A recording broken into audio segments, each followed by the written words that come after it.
orang ini memerangi. Jadi untuk perhatikan, harus dijelaskan yang seperti ini. Kalau jelas-jelas dia memerangi, dia membawa senjata untuk memerangi penguasa. Bukan sekedar demo dibunuh, nggak boleh. Sekarang kita bicara soal syariat Islam dan undang-undang yang ada. Dalam syariat Islam, demo nggak dibolehkan. Dalam syariat Islam. Dalam undang-undang yang ada dalam pemerintahan demokrasi, di Indonesia demokrasi, di dalam demokrasi dibolehkan orang demo, ada aturannya, ada undang-undangnya, dibolehkan untuk demo. Bahkan penguasa mengatakan minta di demo, kalau nggak demo kan nggak tahu dia di mana kesalahannya. Dan itu ada videonya. Jadi penguasanya minta untuk di demo, karena apa? Dia nggak tahu kalau dia tidak demo di mana kesalahannya. Undang-undang ada, mereka undang-undang ada. Nggak boleh dia dibunuh, karena dibolehkan untuk undang-undang untuk demo. Kalau syariat Islam nggak boleh demo, tidak boleh. Apakah demo damai atau yang lain nggak boleh dalam Islam. Ini syariat Islam kita bicara. Sekarang ini undang-undang nggak boleh kan, ketika demo itu diizinkan. Sebelum demo ada izin atau tidak? Ada izin. Pemerintah mengizinkan. Kalau sudah diizinkan dibunuh, kan ini kezaliman. Kan mesti ada hukuman. Apakah orang itu kalau memang dia ngerusak, ya dikasih hukuman, ada pengadilan kan dia. Ditangkap dulu, diadili, nggak langsung dibunuh. Jadi ini harus diperhatikan. Sebab kalau dibilang boleh dibunuh, antum membolehkan membunuh nyawa kaum muslimin, nggak boleh. Yang demo-demo kan orang Islam, karena mereka nggak tahu tentang hukumnya dalam syariat, mereka nggak tahu, jahil. Kemudian juga undang-undang membolehkan untuk itu. Jadi jangan dibunuh. Dihukum mereka. Kalau memang mereka salah, melanggar ketentuan dari undang-undang itu, dia hukum. Enggak langsung dibunuh. Kalau sekarang kan enggak. Main bunuh aja. Enggak boleh dalam Islam.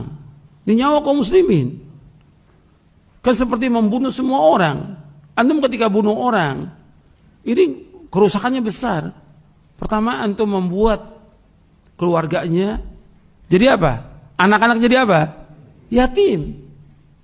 Istrinya jadi janda, orang tua kehilangan anaknya, saudara kehilangan saudaranya. Berapa orang tuh dikorbankan dengan sebab itu?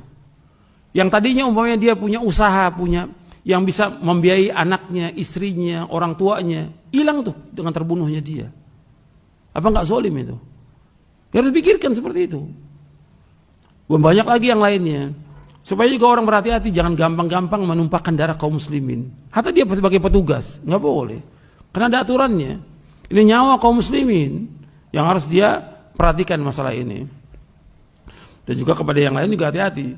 Demo dalam syariat Islam tidak dibenarkan. Dan itu ada penjelasannya para ulama tentang masalah itu. Enggak akan membawa juga kepada kemaslahatan. Semua demo membawa kepada kerusakan. Jadi itu harus diperhatikan. Enggak ada manfaatnya membuang waktu dengan sia-sia. Kalau seandainya mau menasihati penguasa, datangi sesuai dengan syariat. Bukan dengan demo. Datangi penguasa seperti yang diperintahkan dalam Al-Quran, diperintahkan dalam hadis Nabi SAW. Kan orang yang paling jahat di muka bumi, yang mengaku sebagai Tuhan, lu banyak membunuh manusia, siapa? Firaun. Allah menyuruh Nabi Musa, Nabi Harun mendatangi Firaun, menasihati Firaun. Ini paling zalim itu, mengatakan dia sebagai Tuhan. Ana rabbukumul a'la. Allah mengatakan kepada Nabi Musa dan Nabi Harun, idhaba ila fir'auna innahu tagha faqula lahu qawlan layyinan la'annahu yatadhakkaru Aisyah. Adalah kaum pergi, datangi Fir'aun itu. Kemudian katakan perkataan yang lemah lembut agar dia ingat atau dia takut kepada Allah. Jadi disuruh mendatangi, mengingatkan, bukan dengan kasar, bukan dengan caci maki kepada penguasa, nggak boleh. Mencaci maki penguasa nggak boleh.